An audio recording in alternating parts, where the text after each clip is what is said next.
Someone asked me the other day, how do I become a better leader? Right? Very powerful question. How do I become a better leader? How do I become a better leader for myself? How can I lead me better? And how can I lead my team better? And I think it's interesting that leadership is so powerful, and what we need to understand first and foremost is you don't become a great leader in a day. Just like you don't become a great salesperson, a great loan officer, a great realtor, a great business owner. You don't become great in a day, but every day you choose to get better, and it is that compounding of getting better that allows you one day to achieve some level of greatness, right? Which is, I think, what all of us actually would like to have happen. We would like to unlock our potential. We'd like to be, the best that we can be, and we'd like to help others be the best that they can be. So when I think about leadership, I think it starts with the obvious, which is you must lead. And so I take the word lead, and I look at the L, and I look at the E, and I look at the A, and I look at the D. And the formula that I feel very strongly about, that I try to use in running my own companies, and certainly as I teach people, that branch managers all the way up to franchise owners and CEOs, I try to have them understand the enormous power of listening to your team. So that's the L. And the way that you listen to your team is you have to be really great at asking questions. Ken Blanchard, one of the greatest leadership trainers of all time, a personal friend of mine, he's in his 80s now, lives in Escondido, California, said, you've got to ask questions all day long, and then you got to listen to what your team says.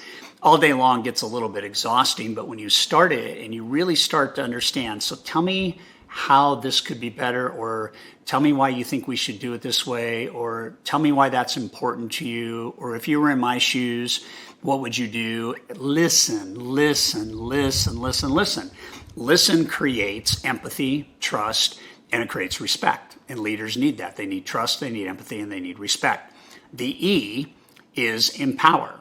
And the greatest killer to a dream is to overmanage a team. Now, early on, they need to know what you expect. They need to know what the job description is. They need to have KPIs. They need to understand all those types of things. But at the end of the day, you don't want to have to be the person that makes all the decisions. You want an empowered workforce. The opposite of an empowered workforce is a disempowered workforce. People that are disempowered are fearful. They don't believe that you have a culture that failure is okay.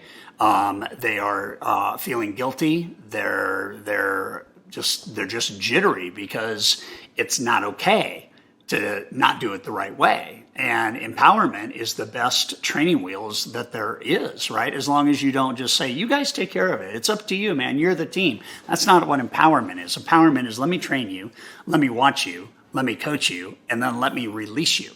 So empowerment is part of great leadership.